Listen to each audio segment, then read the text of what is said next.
모든 집단, 모임에 대해서 다시 한번 더 관심을 쏟고 있는 것을 보게 됩니다. 그래서 지난 토요일에도 노원구청에서 목회자, 우리 노원구에 있는 모든 목회자에게 문자를 보내서 다시 한번 주의를 당부하는 그런 메시지를 보낸 것으로 기억이 납니다. 그 정도로 점점 더 사람들은 확진자 수의 늘어남에 따라서 피로감을 느끼고 있는 것을 보게 돼요. 그러나 이럴 때일수록 더 하나님을 바라보며 더 준비하고 우리가 해야 될 것은 최선을 다하여 해야 될 줄로 믿습니다. 자, 우리는 모세오경을 통하여 그래서 이 코로나19 이후에 회복이라는 주제로 계속 말씀의 은혜를 나누고 있습니다. 창세기부터 시작하여 오늘 이 민수기까지 또 다음 주에 신명기까지 5주를 걸쳐서 회복의 주제로 함께 나누고 있죠. 오늘은 이제 4번째 시간으로 민수기 말씀을 통해 하나님의 때 회복, 머물 때와 나아갈 때에 대한 은혜를 나누고자 합니다. 자, 성경을 보면 하나님의 말씀에 불순종한 사람이나 공동체가 많이 기록되어 있습니다.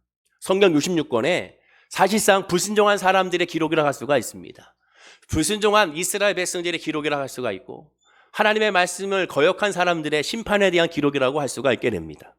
그러나 그 많은 불순종한 사람과 공동체 가운데 가장 크게 불순종한 거역 사건을 들자면 2가지의 사건을 들 수가 있을 겁니다.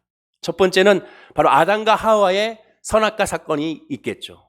아담과 하와가 하나님의 말씀 순종하지 아니하고 선악과를 먹으로 말미암아 에덴 동산에 쫓겨나고 그 원죄가 오늘날까지 우리 인간에게 이어지고 있는 것을 보게 되고 그 원죄로 말미암아 하나님을 멀리 떠난 것을 보게 됩니다. 이것이 첫 번째 가장 큰 불순종 거역의 사건이죠. 그럼 두 번째는 무엇일까? 눈치챘겠지만 오늘 본문의 가데스 바네아에서의 이스라엘 백성들의 불순종, 하나님에 대한 거역 사건이 가장 큰 2번째의 사건이라고 할 수가 있게 될 겁니다. 이 2가지의 불순종 사건은 인류 최대의 불순종이라고 할 수가 있게 되죠. 물론 하나 더 있을 겁니다. 신약에 보면 예수님을 십자가에 매다 죽게 한 유대인들이 또 하나님의 말씀 메시아의 예언에 대한 불순종으로 예수 그리스도를 십자가에 못 박아 죽였으니 또 다른 큰 불순종의 사건이라고 할 수가 있겠습니다. 그러나 아담과 하와와 가데스 바네아에서의 불순종과 예수 그리스도 십자가에 못 박혀 죽게 한 불순종하고는 좀 차이가 있습니다. 달라요. 결이 다르죠. 예수님 당시의 유대인들은 십자가의 구원의 진리를 알지 못했습니다. 예수가 그리스도 메시아라는 사실도 깨닫지를 못했습니다. 그러니 예수님의 말씀도 이해하지 못했고 알아듣지 못했습니다. 심지어 예수님의 제자들조차도 이게 무슨 말씀인고 어렵도다라고 하면서 그 말씀을 이해하지 못했습니다. 그리고 예수님조차도 그들이 모르기 때문에 이러한 일을 한다고 예수님도 말씀하셨습니다. 자, 성경 누가복음 23장 34절에 예수님은 십자가의 상에서 죽어가면서 하나님께 부르짖죠. 이 예수께서 이러시되 아버지 저들을 사하여 주옵소서 자기들이 하는 것을 알지 못함이니이다. 예수님은 십자가에 못 박혀 죽게 한 하나님의 말씀을 깨닫지 못하고 불순종했던 이들은 알지 못했습니다. 예수님도 인정한 부분입니다. 그러나 아담과 하와 가데스 바네아에서의 불순종은 다릅니다. 그들은 알고 있으면서도 불구하고 불순종한 겁니다. 하나님의 말씀을 들으면서도 불순종한 겁니다. 눈에 뻔히 보이면서도 불순종한 것이 아담과 하와 가데스 바네아에서의 오늘 본문의 불순종 사건이라고 할 수가 있습니다. 그래서 오늘 본문의 가데스 바네아에서의 불순종한 이 사람들은 결국 가나안 땅에 들어가지 못하고 40년 동안 광야를 유린하고 다니다가 그 땅에서 죽임을 맞이한 것을 보게 되죠. 하나님의 명령은 간단했습니다. 12 정탐꾼을 정탐하여 보내서 그 땅을 다 둘러보게 한 후에 그 땅에 대한 이야기를 듣고 그 땅을 들어가서 정복하라는 내용이죠. 그러나 10명의 정탐꾼들의 보고와 판단에 의하여 이스라엘 백성들은 두려워하여 하나님의 말씀을 다 같이 거역하게 됩니다. 오늘 본문을 보면 하나님의 이 하나의 명령에 하나님을 거역한 가장 최대의 인원의 거역 사건이라고 할 수가 있는 사건이 오늘 본문의 말씀이죠. 앞으로도 없었고 다시는 없을 그런 사건입니다. 하나님은 이 가데스 바네아에서 그들에게 보여주고 가나안 땅을 정복하게 하라고 하기까지 바로 이 날을 위하여 이스라엘 백성들을 애굽에서 400년 동안 노예 생활을 하게 하셨고 또 애굽에서 노예 생활로 있을 때 70명의 야곱의 일가가 무려 200만이나 되는 어마어마한 자손의 축복을 주신 것을 보게 됩니다. 그리고 하나님의 뜻은 지금 가나안 땅으로 들어가라는 것이고 지금이 하나님의 때니 지금 은혜를 받고 지금 응답을 받고 지금 그 땅을 정복하여 그 땅에서 살라고 말씀하고 있습니다. 그래서 지금이 하나님의 때니까 지금 믿음으로 행동하고 지금 믿음으로 나아가라는 것이죠. 그러나 모세와 여호수아와 갈렙을 제외한 나머지 모든 이스라엘의 장정들은 불순종함으로 말미암아 광야에서 죽음을 당하게 됩니다. 자, 그러면 우리는 생각해 봐야 됩니다. 왜 이스라엘 백성들이 불순종할 수밖에 없었을까? 왜 이스라엘 백성들이 가나안 땅에 들어가지 못하고 돌아가려고 했던 것일까? 그 잘못된 이유를 살펴서 우리의 신앙에 적용해야 되고 하나님의 말씀에 하나님의 말씀에 순종하는 우리가 되어야 할 것입니다. 자, 그러면 하나님께서 모세를 통해 12명의 정탐꾼을 보낸 것은 어떠한 이유였을까? 크게 두 가지 이유입니다. 첫째는 하나님께서 약속한 땅이 어떤 땅인지를 살펴보라는 겁니다. 하나님께서 너희들에게 주고자 하는 땅이 어떤지를 바로 말은 정탐이지만 사실상 미리 답사를 갔다 오라는 것이죠. 그리고 그 증거로 그 땅의 과실을 따서 확인시켜 줬습니다. 물론 그 땅은 가나안 족속들이 살고 있으면서 방어 태세가 훌륭했고 그들의 무기 체도도 훌륭했으며 그들은 견고한 성읍도 가지고 있었습니다. 본문 32절과 33절에 분명히 이렇게 말하죠. 이스라엘 자손 앞에서 그 정탐한 땅을 아평하여 이르되 우리가 모두 두루 다니며 정탐한 땅은 그 거주민을 삼키는 땅이요 거기서 본 모든 백성은 신장에 장대한 자들이며 거기서 네프림 후손인 아낙 자손의 거인들을 보았나니 우리는 스스로 보기에도 메뚜기 같으니 그들이 보기에도 그와 같았을 것이니라 라고 말합니다. 반면에 이스라엘 백성은 400년 동안 노예 생활하고 있었기 때문에 전쟁 무기라고는 갖추고 있지 않았습니다. 전쟁에 대해서 잘 알지 못하죠. 그리고 변변치 못한 그러한 군사적인 훈련을 가지고 있었습니다. 그러나 지금 오늘 본문에 오기까지 이스라엘 백성들은 애굽에서 최고의 전쟁 훈련을 받은 최고의 사령관이라 할 수 있는 모세가 그들을 지휘하고 있었고 또한 하나님께서는 모세 혼자 감당할 수 없으니 천부장과 백부장 제도로 조직화시켜 줬으며 심지어 민수기 2장에 보면 12지파의 배치와 행군 순서를 하나님께서 지시하여 그들이 조직적인 체계를 갖출 수 있도록 준비하여 주셨습니다. 또한 지금 이곳에 오기까지 가장 중요한 것은 출애굽기 17장에서 출애굽 후에 시내산에서 하나님의 말씀을 받는 도중에 아말렉 족속과 전쟁함으로 말미암아 전쟁의 승리를 맛보았고 전쟁이 어떤 것인지를 맛보았고 전쟁의 비참함도 맛보았으며 그리고 전쟁은 하나님께 속하여 우리가 승리했음을 그들이 깨달아 알 수가 있었습니다. 기습 공격으로 말미암아 전쟁했기 때문에 당황한 순간에도 하나님이 함께 하시자 하나님이 역사하시자 이 전쟁을 이길 수 있었음을 그들은 체험적으로 알았다라는 것이죠. 그런데도 오늘 본문을 보면 이스라엘 백성들은 두려워하고 있는 것을 보게 됩니다. 먼저 확실히 해둘 사항은 지난 5월 달에 오병이어 새벽 예배 때 두려움이라는 주제로 이 코로나19 때문에 이 두려움이라는 주제로 새벽에 5일 동안 말씀을 나눈 것처럼 두려움에 대해서는 우리가 확실히 알아야 됩니다. 즉 두려움 자체는 죄가 아니라는 겁니다. 두려움 자체가 잘못이 아닙니다. 두려움 자체가 불신앙이 아니에요. 너 왜 믿음이 없어? 왜 이렇게 두려워해? 너 믿음이 없으니까 두려워한 거야? 아닙니다. 잘못된 말이에요. 두려움 그 자체는 절대로 하나님이 주신 우리에게 좋은 그런 감정입니다. 그 자체, 내가 두렵다고 해서 그 자체가 죄악이 아니고 그 자체가 불신앙이 아닙니다. 두려움은 아주 자연스러운 하나님께서 우리에게 주어지는 감정입니다. 아니 오히려 이로 인하여 이 두려움으로 인하여 성장할 수 있는 계기가 되고 도움닫기가 되며 그로 인하여 준비하게 되고 부족함을 채우게 되며 그로 말미암아 서로 합력할 수 있는 그런 계기가 됩니다.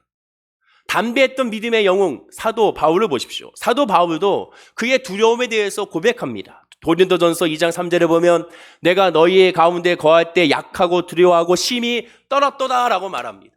두려움을 드러냈습니다. 그러나 그 두려움을 드러내면서 내가 왜 이렇게 믿음이 없을까? 내가 성령 충만하지 않으니까 두렵구나. 이런 말을 전혀 하지 않았습니다. 두려움 그 자체는 여러분 그 자체는 당연한 거니까 그 자체에 대해서 죄책감을 가질 필요가 없습니다. 내가 목사인데 왜 이렇게 두려워할까? 내가 장로인데 왜 이렇게 두려워할까? 내가 집사인데 왜 이렇게 두려워할까? 두려움은 자연스러운 결과물입니다. 두려움 자체는 자연스러운 감정이에요. 믿음이란 두려운 일이 안 생기게 하거나 두려움을 순식간에 없애는 실력이 믿음이 아닙니다. 믿음이 좋다라는 것이 두려움은 나는 없어. 난 믿음이 좋으니까 두려움이 없어가 아니라는 겁니다. 믿음은 두려움 속에서도 눈앞에 닥친 현실의 어려움과 아픔과 상처에서 어떻게 반응하느냐가 믿음입니다. 그 두려움에 대한 반응이 믿음이에요. 두려움 자체가 믿음이 있고 없고가 아닙니다. 그리고 그 반응이란 무엇입니까? 하나님께 얼굴을 드는 것, 하나님께 부르짖는 것, 하나님 앞에 서는 것, 그것이 반응입니다. 즉 믿음이 좋다는 것은 내가 두려우니 하나님께 오는 것입니다. 믿음이 좋다는 것은 내가 힘드니 하나님께 오는 것입니다. 믿음이 좋다는 것은 내가 지치니 하나님께 오는 것입니다. 그것이 믿음입니다. 믿음에 대한 활용은 그것입니다. 즉 믿음은 두려운 세상을 무조건 부인하고 두려움이 없애는 싸움이 믿음이 아니라 두려움을 안고서 하나님께 가는 싸움입니다. 그것이 믿음의 영적 전투예요. 영적 전투라는 것이 바로 이 두려움을 없애고 내 안에는 슬픔을 없애고 이 싸움이 아니라 슬픔을 안고 외로움을 안고 우울한 마음을 안고 두려운 마음을 안고 그러니 이것이 있으니 하나님께로 가는 그 싸움입니다. 사단은 말해요. 못 가게 만듭니다. 야, 너 힘들잖아. 가지 마. 예배 드리지 마. 너 지금 아프잖아. 예배 드리지 마. 어디 가는 거야? 너 지금 지쳐있잖아. 어딜 가? 가지 마. 가지 마. 그래 하나님은 말합니다. 수고하고 무거운 짐진 자들아 다 내게로 오라. 내가 너를 쉬게 하리라. 우리가 찬양을 부르는 것처럼 병든 자도 내게 오라. 가난한 자 내게 오라. 삶에 지친 모든 사람들아 내게 오라. 그러니까 주님께 가는 겁니다. 즉 믿음을 사용하는 것은 두려움을 없애는 것이 믿음에 사용하는 것이 아니라 그러니 하나님께로 가는 것이 믿음에 사용하는 겁니다. 그리고 거기서 자유하는 거예요. 아까 우리 찬양대가 찬양하는 가사를 보세요. 가사가 오늘 메시지하고 정확하다고 그랬잖아요. 가사 뭐라고 가사가 나옵니까? 이렇게 나오잖아요. 제가 적었어요. 힘들고 지치고 또 어려울 때 두 손 모아 기도하기를. 바로 이게 믿음이에요. 힘들고 지치고 어려우니까 그러니까 나 그냥 집에 있을래요. 힘들고 지치고 어려우니까 나 교회 못 나가겠습니다. 힘들고 지치고 어려우니까 나는 기도 못 하겠어요가 아닙니다. 오히려 믿음이라는 거기서 사용되는 거예요. 내가 힘들고 지치고 두려우니까 내가 하나님을 바라봅니다. 내가 어디를 가겠습니까? 내가 의지할 분은 주님밖에 없는데 나의 하나님, 나의 창조주 하나님밖에 없는데 내가 어디를 가겠나이까? 나는 주님을 겉을 떠날 수가 없습니다. 그러니 길을 쓰고 주님 앞에 나아가는 겁니다. 그것이 믿음입니다. 그것이 믿음이에요. 그리고 그로 말미암아 진정한 위로와 평안을 얻는 거예요. 고린도후서 12장 9절에 사도 바울은 말합니다. 나에게 이르시기를 내 은혜가 내게 족하도다. 이는 내 능력이 약한 데서 온전하여 짐이라 하신지라. 그러므로 도리어 크게 기뻐함으로 나의 여러 약한 것들에 대하여 자랑하리니 이는 그리스도의 능력이 내게 머물게 하려 함이라 라고 말했습니다. 사도 바울도 자기 약한 것에 대하여 야 내가 믿음이 없구나 그렇게 말하지 않았습니다. 약하기 때문에 하나님을 바라보고 약하니까 주님을 의지하고 그러니 기쁘고 주님을 의지하니 감사하고 주님을 의지하니 능력이 됨을 말하게 되는 겁니다. 사도 바울은 당장 자신이 힘들고 두려울지라도 하나님의 능력이 더 온전해지니 기뻐할 수밖에 없다고 고백하고 있는 이것이 믿음이고 이것이 성령 충만함이고 이것이 믿음이 좋은 사람의 역사입니다. 그러므로 두려움이란 자기를 방어하려는 즉기 가장 자연스러운 모습이 하나님께서 야 나에게 두려움을 주셔서 그러니 너 나를 바라봐. 나를 떠나지 마. 내게 있어. 내가 너를 지켜줄게. 내가 너를 보호해줄게. 너의 마음을 아는 사람은 나밖에 없어. 사람을 알 수 없어. 가족은 알 수가 없어. 누구도 알 수 없어. 그 마음을 알 수 있는 존재는 나밖에 없어. 내게로 와라고 말하는 것이 바로 그 두려움입니다. 우리 몸에 왜 열이 납니까? 열 나는 게 뭐예요? 싸우고 있는 거예요. 내 몸에서 막 싸우고 있는 거잖아요. 병균과 싸우고 있는 거예요. 열을 막 일으켜서 그 병균을 죽이려고 하는 겁니다. 즉 내 몸에 신호를 보내는 거잖아요. 야, 너 지금 아파 있어. 이제는 뭐 몸을 또 추스려야 돼. 또 약을 먹어야 돼. 라고 말하는 거예요. 그 사인이죠. 마찬가지입니다. 두려움은 우리에게 사인이에요. 이제 하나님께로 가야지 어디 가겠어. 하나님 앞에 엎드려야지 어디 가겠어. 예배 드려야지 어디 가겠어. 말씀 봐야지 어디 가겠어. 주님께 부르짖어야지 어디 가겠어라고 우리에게 사인을 보내는 것이 그 두려움입니다. 그러므로 두려움이 두려웠기 때문에 하나님께 전적으로 의지하는 것, 그것이 믿음의 역사예요. 예컨대 아이들을 보십시오. 아이들이 두려울 때 누굴 찾습니까? 엄마하고 아빠를 찾아요.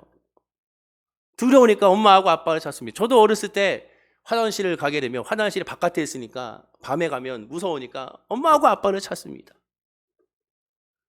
어린 아이들이 신앙 갖는다는 건 뭡니까? 두려우니까 찾으라는 거예요. 아빠를 찾으라는 거예요. 두려우니까 엄마를 찾으라는 거예요. 우리도 마찬가지예요. 힘드니까 주님을 찾고 힘드니까 주님을 의지해야 되는 겁니다. 정리하면 두려움을 없애야만 믿음이 좋은 것이 아닙니다. 두려움은 늘 우리에게 다가오는 거예요. 그거는 늘 우리에게 있는 거예요. 두려움이 닥칠수록 더 낮아지고 겸손하게 하나님을 바라보는 것이 그것이 진짜 믿음이고 동시에 그 두려움 뭐 해야 됩니까? 인정해야 되는 거예요. 하나님 나 두려워요. 하나님 나 아파요. 하나님 나 힘들어요. 하나님 나 괴로워요. 하나님 나 외로워요. 하나님 나 혼자 있는 것 같아요. 누구도 내 마음 알아주지 않는 것 같아요. 하나님 나 무엇부터 해야 될지 모르겠어요. 하루하루가 어떻게 해야 될지 모르겠어요. 그것을 인정하고 하나님께 나가야 되는 거예요. 오늘 본문에 이스라엘 백성들을 보십시오. 여호와 하나님을 모르지 않았습니다. 이들은 여호와의 능력을 모르지 않았습니다. 이들은 하나님의 은혜를 모르지 않았습니다. 성경에도 그렇게 말하고 있지 않습니다. 그런데도 이들은 불순종하고 있습니다. 답답해 보이지 않습니까? 그러나 오늘 성경을 통하여 바로 이 이스라엘 백성이 바로 나라고 하나님 말씀하고 있는 거예요. 네가 그렇다는 거예요. 왜 이스라엘 백성이 이렇게 합니까? 막상 가나안 전쟁을 수행하려고 하니까 전쟁을 수행하는 사람 누굽니까? 나기 때문에 그래요. 막상 내가 아프고 내가 힘드니까 내가 경험해야 되니까 그러니까 솔직히 힘든 겁니다. 나 자신이기 때문에 그래요. 흔히들 가데스 바네아에서 하나님의 거역, 이 불순종 사건의 원인을 하나님의 능력과 권능을 이스라엘 백성들이 쉽게 잊어버렸기 때문이라고 말하고 있습니다. 물론 맞긴 해요. 그러나 완전하지 않습니다. 오히려 그 반대예요. 결과적인 모습만 보면 틀린 것은 아니지만 부족합니다. 이스라엘 백성들이 바보가 아닌 이상 홍해의 기적을 잊을 리가 없습니다. 이스라엘 백성이 어떤 민족입니까? 유대인들은 지금도 IQ가 제일 높고 전 세계 문화, 경제, 또 예술, 정치 모든 분야에서 최고로 앞서고 있는 민족입니다. 제일 똑똑한 민족 중에 한 민족이라고 말하고 있습니다. 그런 민족이 하나님의 은혜를 잊을까요? 하나님의 기적을 잊을까요? 하나님의 권능을 잊을까요? 하나님의 역사를 잊을까요? 아닙니다. 우리도 마찬가지예요. 여러분의 간증을 잊습니까? 여러분의 그 치료받았던 기적을 잊나요? 잊은 사람 있나요? 오히려 그것을 더 살을 붙여서 말을 할지언정 잊는 사람은 없습니다. 이스라엘이 겪은 그런 기적을 단 한 번만 맛보아도 결코 잊을 수가 없는 특별한 능력의 경험입니다. 오히려 이들에게 문제는 반대입니다. 잊은 것이 아니라 잊지 않았기 때문에 문제가 발생했어요. 오히려 하나님의 능력을 너무 믿었기 때문에 문제가 발생한 겁니다. 너무 믿으니까 문제가 발생한 거예요. 너무 믿으니까. 그러다 보니까 하나님이 이전에는 이렇게 해도 쉽게 해결됐던 문제가 왜 지금 해결되지 않느냐 이런 마음이 들어가는 거예요. 지금 믿음도 잘하고 교회도 열심히 섬기고 열심히 봉사 헌문도 많이 하는데 왜 이런 간단한 문제가 나에게는 해결되지 않는가? 불만과 의심이 들기 시작하는 겁니다. 하나님의 능력을 모르면, 믿지 않으면 이런 마음이 생기지가 않아요. 그러나 하나님의 능력을 너무 잘 알고 있으니까 이런 마음이 생기게 되는 겁니다. 이스라엘 백성들은 지금까지 오면서, 오늘 본문까지 오면서 하나님의 놀라운 기적을 계속 경험해 왔어요. 그러니 하나님의 전능하시면 너무 잘 알죠. 하나님의 인도하시면 너무 잘 알죠. 하나님의 역사하시면 너무 잘 알죠. 쉽게 얘기하면 하나님 왜 나는 빨리 치료가 안 됩니까? 저 사람은 잘 되는데. 하나님 왜 나는 빨리 응답이 안 돼요? 저 사람은 빨리 응답이 되는데.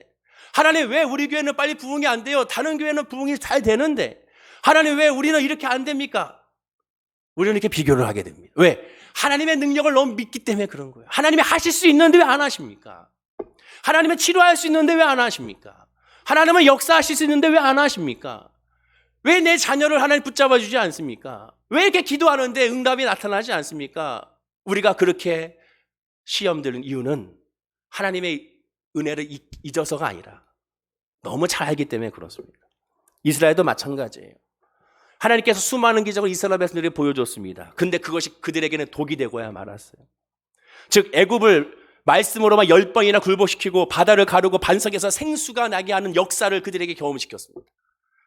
이런 말도 안 되는 이런 상황 가운데 그런 역사가 나타나신 분이 왜 이 문제를 해결해 주지 않는지 불만과 불평이 생기는 거예요. 아니 바다를 갈라서 저 애굽에 있는 저 병사들을 수장시켰으면 저 가나안 성읍 좀 그냥 간단히 하나님께서 쫙 처리해 주면 얼마나 좋을까. 그런 마음이 생기는 겁니다. 그러다 보니까 불만과 불평이 생기는 거예요. 하나님의 능력을 잊은 것이 아니라 정확히 얘기하면 오늘 본문의 제목처럼 하나님의 때가 있다는 사실을 잊어버리는 겁니다. 그리고 이 때를 하나님이 나를 보호하고 인도하고 있다는 증거로 현재 되어져 가는 상황으로 보기 때문에 그래서 마음 가운데 하나님에 대한 불만과 불평이 생기기 시작하는 겁니다. 그것이 바로 가데스 바네아에서 이스라엘 백성들이 하나님 앞에 불순종한 이유가 되는 거예요. 당장 눈앞에 가나안이 있습니다. 그들은 강력한 무기를 갖고 있습니다. 방어 체계를 가지고 있습니다. 난공불락의 요새를 가지고 있습니다. 그들의 군인들은 장대한 기고를 가지고 있는 사람입니다. 누가 보더라도 감히 대적할 수 없는 상대입니다. 그래서 이들은 말합니다. 지금은 아니다라고 생각하는 거예요. 지금은 머물 때라는 거예요. 지금 나아갈 수가 없을 때라고 말합니다. 그렇습니다. 지금 본문의 이스라엘 백성들은 하나님의 권능을 잊은 것이 아닙니다. 눈앞에 있는 상황에 생각이 함몰되어서 그 생각이 자기를 지배하게 된 거예요. 내 눈에 보기에는 지금은 아니라는 거예요. 내 눈에 보기에는 지금은 아니라는 거예요. 오늘 본문 32절에 결정적인 말이 나옵니다. 한번 읽어볼까요? 자, 시작. 이스라엘 자손 앞에서 그 정탐한 땅을 압평하여 이르되. 쉽게 말해 이스라엘 백성은 전쟁을 치르고 싶지 않은 거예요. 그들은 압평했습니다. 복원을 할 수 있어요. 그러나 평가는 나에게 달린 것이 아닙니다, 여러분. 내 삶의 평가는 여러분이 하는 것이 아니에요. 내가 하는 것이 아니에요. 하나님이 하시는 거예요. 성공 유무는 내가 하는 것이 아니에요. 하나님이 하시는 거예요. 열매 유무는 내가 하는 것이 아니에요. 하나님이 하시는 거예요. 결정 유무는 내가 하는 것이 아니에요. 하나님이 하시는 거예요. 근데 거기에 내가 들어가는 순간 모든 핑계를 상황에 돌립니다. 그 핑계로 원인의 탓을 하나님께 돌리게 되는 거예요. 이들은 좀 더 노골적으로 말하는 겁니다. 한마디로 뭡니까? 전쟁은 하나님 해달라는 거예요. 지금까지 그렇게 해온 것처럼, 홍해가 갈라서 이스라엘 백성이 들어갔던 것처럼, 저 가나안의 여리고 성도 하나님께서 물질러 주면 우리가 들어가겠다는 거예요. 왜? 지금까지 그렇게 신앙생활 했으니까 앞으로 그렇게 해달라는 거예요. 그러나 하나님 말씀합니다. 가나안 땅은 하나님의 약속의 땅으로, 하나님의 약속을 받고 하나님의 약속을 하면 그 땅의 소살의 열매를 먹고 사는 땅이라고 말씀하고 있습니다. 하나님의 은혜로 살아가는 땅이지, 하나님의 기적으로 살아가는 땅이 아니에요. 범사를 하나님 중심으로 생각하는 믿음의 성도는 사방에 흑암으로 둘러싸여 있어도 하나님을 먼저 바라보는 사람입니다. 증거가 없어, 이 눈에 아무 증거가 보이지 않아도 장송가처럼 하나님을 바라보는 거예요. 그리고 믿음만으로 나아가는 겁니다. 오늘 본문의 가데스 바네아 사건도 바로 그렇게 바라봐야 돼요. 가데스 바네아는 딱 가나안 땅에 들어가는 위치에 있습니다. 사진을 보시면 딱 그 입구에 올라가는 그 광야의 그 끝지점에 있어요. 이제 들어가면 돼요. 성지순례 가시면 이 가데스 바네아에 전망대가 있답니다. 다음 사진을 보면 그 전망대에서 쫙 찍은 거예요. 즉 가데스 바네아 이 사막, 이 광야 같은데 200만이나 사람들이 지금 저기 모여 있는 거예요. 거기서 지금 가나안 땅 하나님이 들어가라고 말씀하고 있는 겁니다. 12명의 정탐꾼들은 한결같이 말합니다. 자, 본문 27절입니다. 다 함께 읽어볼까요? 시작. 모세에게 말하여 이르되 당신이 우리를 보낸 땅에 간즉 과연 그 땅에 젖과 꿀이 흐르는데 이것은 그 땅의 과일이니이다. 과연 그 땅에 젖과 꿀이 흐르는데 이것은 그 땅의 과일이다 라고 말합니다. 하나님이 약속한 대로 정말 그 땅은 아름다운 땅이고 열매의 땅이고 복된 땅이고 은혜의 땅이었습니다. 출애굽기 3장 8절의 말씀처럼 하나님이 모세에게 주어진 말씀처럼 그 땅은 기쁨의 땅이었습니다. 그러나 범사를 자기 중심으로 생각한 10명의 정탐꾼들은 보았음에도 불구하고 안 된다고 말합니다. 그것이 본문 28절이에요. 자, 28절 읽어보겠습니다. 시작. 그러나 그 땅 거주민은 강하고 성읍은 견고하고 심이 클 뿐 아니라 거기서 아낙 자손을 보았으며. 그러나 그 땅 거주민은 강하고. 우리 믿음에서 가장 큰 문제가 이 그러나입니다. 그러나는 결국 핑계를 대는 가장 좋은 접속사죠. 그러나 반면 범사를 하나님 중심으로 생각한 2명의 정탐꾼 여호수아와 갈렙은 이렇게 말합니다. 본문 30절입니다. 읽어볼까요? 큰 소리로 시작. 갈렙이 모세 앞에서 백성을 조용하게 하고 이르되 우리가 곧 올라가서 그 땅을 취하자 능히 이기리라 하나. 이길 수 있다는 거예요. 하나님이 말씀하셨으니까. 주목할 것은 여호수아와 갈렙이 정탐꾼들의 보고에 대해서 부인한 것이 아닙니다. 인정했어요. 인정해요. 그래, 인정해. 그들의 거주민은 강해. 그들의 소금은 견고해. 그들의 힘이 커. 아주 큰 아낙 자손도 보았어. 인정하고 있습니다. 그러나 대신에 우리는 그 땅을 차지할 수가 있다는 거예요. 만약 가나안이만요, 만약에 약해 보였다면 어땠을까요? 여리고성이 약해 보였다고 생각해 봅시다. 그러면 이런 논의를 하지 않았을 거예요. 실제로 여리고성의 전투가 끝난 후 그 다음에 아이성의 전투에서는요, 이 성 3,000몇 명 올라가면 돼. 그러다가 완전히 패배했습니다. 크고 견고하고 할 수 없다고 생각이 드니까 이런 논의가 시작이 된 거예요. 즉 우리도 마찬가지입니다. 우리의 눈에 보이는 모든 것이 무사 아니라면 자기 믿음이 좋은 양 믿고 열심히 신앙생활을 하게 되는 거예요. 절대로 내가 할 수 있는 것은 하나님께 부르짖고 간구하고 있지 않습니다. 내가 할 수 있으니까. 하나님은 지금 12명의 정탐꾼들에게 똑같이 두 가지를 보여주셨어요. 똑같이 다 보여줬어요. 첫째는 엄청난 크기의 포도를 보여줬어요. 제가 부활 주일 때 보여드리는 이 사진과 같이 바로 그 포도를 보여줬어요. 두 번째는 가나안의 강력한 군대도 동시에 보여줬어요. 오해하지는 말아야 됩니다. 여호수아와 갈렙이 가나안 땅의 군대를 무시한 것이 아니에요. 인정했어요. 10명의 정탐꾼의 말처럼 인정했어요. 그러나 그 차이가 무엇입니까? 똑같은 것을 보고 그것에 대한 반응이 달랐다는 거예요. 같은 것을 보고 10명은 하나님의 바라보는 것이 먼저 아니라 과실을 바라보는 것이 먼저 아니라 그 가나안의 군대를 먼저 바라봤다는 겁니다. 그러나 2명의 정탐꾼들은 바로 그런 과실과 그러한 가나안의 정탐꾼을 또 바라본 것이 먼저가 아니라 하나님을 먼저 바라본 거예요.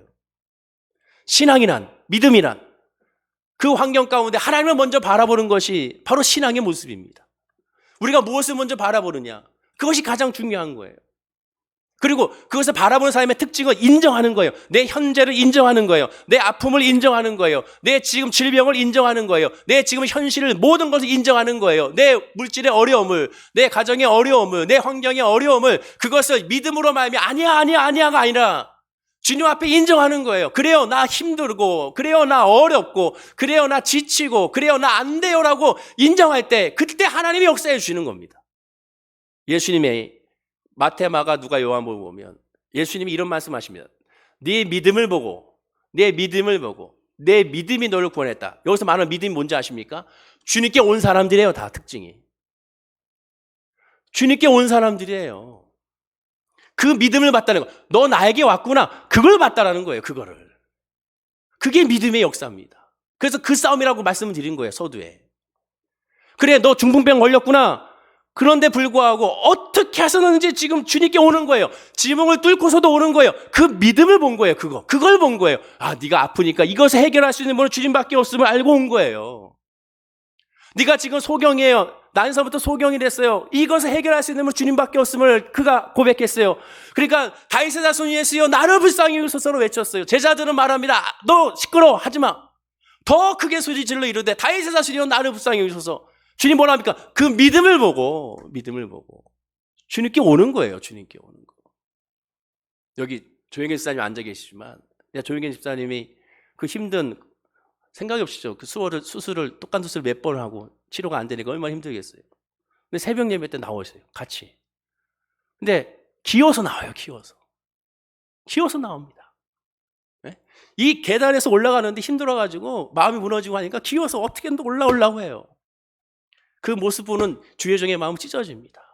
제가 하나님께 기도해서 하나님 저한테 좀 능력을 좀 줘가지고 신유의 은사를 좀 줘서 또 우리 교회 우리 기도할 때 뭔가 능력이 나타나서 저 힘들고 지친 사람들 기도함으로 말미암아 빨리 회복이 되면 얼마나 좋겠습니까? 하나님 너무 아십니다. 저도 엄마하고 탄식하게 돼요. 그 모습을 보고 어떻게든 기어서 올라가겠다, 어떻게든 예배 드리겠다는 거예요. 어떻게든 하나님께 부르짖겠다는 거예요. 그 모습 보면 마음이 찢어집니다. 지금도 오늘 앉아 계시잖아. 하나님은 그 믿음을 보는 거예요. 그 믿음을. 다른 게 아니에요. 그 믿음의 성령 충만으로 하나님 역사하시게 되는 거예요. 그리고 그 믿음 안에 하나님께 합력하여 선을 이루는 거예요. 한 집사님을 만났어요. 제가 너무 속상해가지고 아예 얘기했습니다. 왜 이렇게 주일날 안 보이십니까? 그러니까 아파가지고. 그래서 지금 어디 가시나요? 병원에, 한의원에 여기. 제가 그랬습니다. 매일매일 가시는데 지나가다 우리 교회가 있지 않습니까? 교회 나오세요. 주일날은. 일주일에 매일매일 한의원을 가시는. 이 일주일에 한 번 주일날 나와야죠. 주님이 치료자시고 주님께 부르짖고 간구하셔야죠. 안타까운 거예요. 안타까운. 아프면 어떻게든지 우리는 병원에 갑니다. 근데 그 모든 것의 근본적인 것이 하나님의 역사고 하나님의 치료자인 거 알면 하나님께 엎드리고 하나님께 기도하고 간구해야죠. 그 모습이 하나님께서는 그 믿음을 보시고 은혜를 베풀어 주시고 그 믿음을 보시고 역사하시고 그 믿음을 보시고 복을 주시는 겁니다. 가데스 바네아에서 이스라엘 백성들이 거역한 가장 근본적인 이유는 먼저 하나님을 보지 못하고 눈에 보이는 것을 보았기 때문에 그래요. 심지어 증거를 보여줘도 그들이 그것을 보지 못한 거예요. 자기들이 보고 싶은 것만 본 거예요. 그렇기 때문에 불순종의 원인이 된 겁니다. 지금 신앙생활에서 가장 중요한 복음의 원리를 말씀드리고 있는 거예요. 인간의 눈은 결코 CCTV처럼 자동으로 24시간 돌아가지 않습니다. 모든 것을 다 화면으로 다 담을 수가 없어요. 동시에 인간의 눈은 반드시 이 두뇌의 지령에 따라서 움직이게 되어 있습니다. 예수님은 이렇게 말씀하십니다. 마태복음 6장 21절과 22절에 내 보물이 있는 그곳에는 내 마음도 있느니라. 눈은 몸의 등불이니 그러므로 내 눈이 성하면 온몸이 밝을 것이요 라고 말씀하고 있습니다. 내 보물이 있는 그곳에 내 마음이 있느니라. 이 말씀과 동시에 눈은 몸의 등불이니 그러므로 내 눈이 성하면 온몸이 밝을 것이요 라고 말합니다. 즉 이는 내 보물 있는 곳에 내 마음이 있다고 하면서 눈은 몸의 등불이라고 강조한 거예요. 즉 내 마음이 내 보물 있는 곳에 있다는 것은 자신에게 아주 중요하게 여겨지는 것부터 생각한다는 겁니다. 자신에게 중요하게 여겨지는 것부터 본다는 거예요. 자신에게 중요하게 생각하는 것부터 행동한다는 겁니다. 또 눈이 몸의 등불이므로 눈이 가는 대로 몸이 따라간다는 거예요. 자기가 중요하게 생각하는 것을 결국 보고 행동하며 결론을 맺는다는 겁니다. 예수님은 그래요. 그럼 너희들이 마음에 가장 먼저 중요하게 여기는 것이 과연 무엇이냐? 무엇이냐를 묻는 거예요. 이어지는 24절입니다. 한번 읽어볼까요? 자, 시작. 한 사람이 두 주인을 섬기지 못할 것이니 혹 이를 미워하고 저를 사랑하거나 혹 이를 중히 여기고 저를 경히 여김이라. 너희가 하나님과 재물을 겸하여 섬기지 못하니라. 예수님은 사람은 누구나 돈과 하나님을 두 주인으로 섬길 수가 없다고 말합니다. 즉 눈은 동시에 두 개를 볼 수가 없다라는 거예요. 어떠한 사람도 그 두 개의 눈으로 두 개를 동시에 보면서 할 수가 없다라는 겁니다. 자기의 삶의 인생에 돈이 먼저 중요하면 돈부터 보게 되고, 즉 모든 기준이 돈의 기준이 되는 겁니다. 하나님이 더 귀하게 여기면 모든 기준이 하나님이 되고야 마는 거예요. 요컨대 인간은 자기가 보고 싶은 것부터, 아니 그것만 보고 그에 따라 행동한다는 거예요. 따라서 믿음이란 뭡니까? 이 순서가 바뀌는 거예요. 내가 보고 싶은 걸 먼저 보는 것이 아니라 먼저 하나님을 보는 거예요. 무조건 먼저 하나님을 보는 거예요. 먼저 하나님을 예배하는 거예요. 먼저 하나님께 기도하는 거예요. 먼저 하나님께 부르짖는 거예요. 먼저 하나님이 먼저인 거예요. 하나님은 아담이 타락한 이후에 인간 세상에서 가시덤불과 엉겅퀴를 주셔서 땀 흘리게 만들었습니다. 그들에게 수고하여야 열매를 얻게 만들어 주셨어요. 즉 하나님은 수고해야 한다는 사실을 잘 알고 계십니다. 우리의 수고를, 우리의 땀을, 우리의 피곤함을 하나님은 모르지 않는다는 거예요. 다 알아요. 그러면서 동시에 뭐 해주셨습니까? 그것을 이길 수 있는 성령을 우리에게 보내주신 거예요. 그리고 하나님을 바라보면 나머지 모든 걸 해결해 준다는 겁니다. 이스라엘 백성들이 두려움이 많아서 혹은 믿음이 떨어져서 하나님을 잊고 불순종한 것이 아니에요. 불편하고 귀찮고 고달플림만 닥치면 환경에 핑계를 대고 그 핑계는 결국 하나님께로 향하며 한마디로 놀고 먹고 싶다는 거예요. 다 하나님이 다 해결해 줘야 된다는 거예요. 실제로 이들은 그 다음 장 민수기 14장의 4절에 보면 한 장관을 세워서 애굽으로 돌아가려고 했습니다. 이에 서로 말하되 우리가 한 지관을 세우고 애굽으로 돌아가자. 자기가 가겠다는 얘기는 안 해요. 꼭 이런 사람 특징은 뭡니까? 꼭 누군가를 세워서 가겠다는 거죠. 사람은 하나님에 대한 믿음이 있든 없든 간에 자기만의 생각과 가치관이 다 있습니다. 그러나 믿음이란 뭡니까? 그거를 죽이고 거듭 강조하지만 하나님을 바라보는 거예요. 완전히 뒤집어지는 거예요. 그래서 그걸 거듭남이라고 말하는 겁니다. 여호수아와 갈렙은 어떤 수고와 희생이 따르더라도 심지어 그 전쟁에 죽는다 하더라도 하나님이 우리의 우선순위고 하나님의 말씀이 우선순위이기 때문에 하나님이 행한다는 믿음으로 나아간 거예요. 눈에 뻔히 보이지만 그러나 하나님이 먼저이기 때문에 그 믿음으로 나아가는 거예요. 다들 안 된다고 하지만 하나님이 된다고 하니까 믿음으로 나가는 거예요. 지금이 하나님의 때니까 나가는 겁니다. 그러나 나머지 이스라엘 백성들은 하나님이 아무 문제가 없다 하더라도 내가 할 수가 없다는 겁니다. 왜? 하기가 싫은 거예요. 다 이루어져야 행하겠다는 겁니다. 즉 지금 당장의 현실의 안락만이 우리의 믿음의 최고라고 여기는 거예요.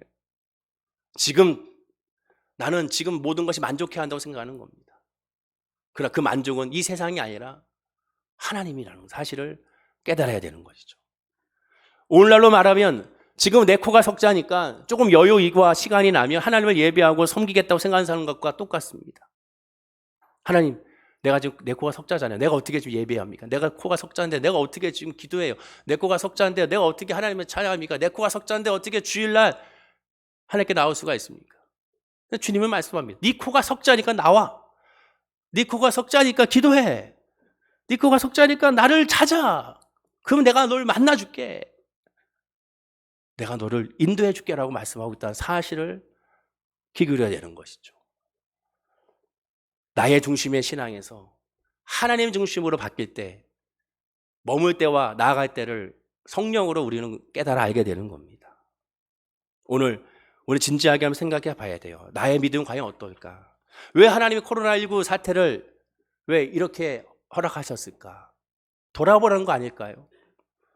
나의 믿음을 돌아봐라. 과연 넌 무엇을 얻기 위하여 예배했냐? 무엇을 얻기 위하여 섬기고 있냐? 무엇을 얻기 위하여 기도하고 있냐? 그 목적이 도대체 무엇이냐? 하나님을 알고자 하는가? 과연 내가 힘써 여호와 하나님을 알고자 하는가? 호세아 선지자가 말처럼 여호와를 힘써 알아라고 했던 그 말 뜻을 과연 알고 있는가? 우리가 한번 점검해보고 기도해 봐야 되는 겁니다. 다시 강조하지만 힘드니까 어려우니까 더 주님을 붙잡아야 됩니다. 아프니까 주님을 붙잡아야 됩니다. 괴로우니까 주님을 붙잡아야 됩니다. 오늘 성가대 찬양대 가사처럼 더 주님을 찾고 기도해야 됩니다.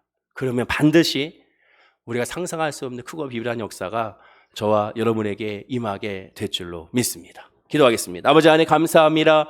구하고 간구하는 모든 성도님들에게 하나님의 은혜를 부어 주시옵소서. 모세오경을 통하여 우리에게 회복의 말씀을 전해주시고 계십니다.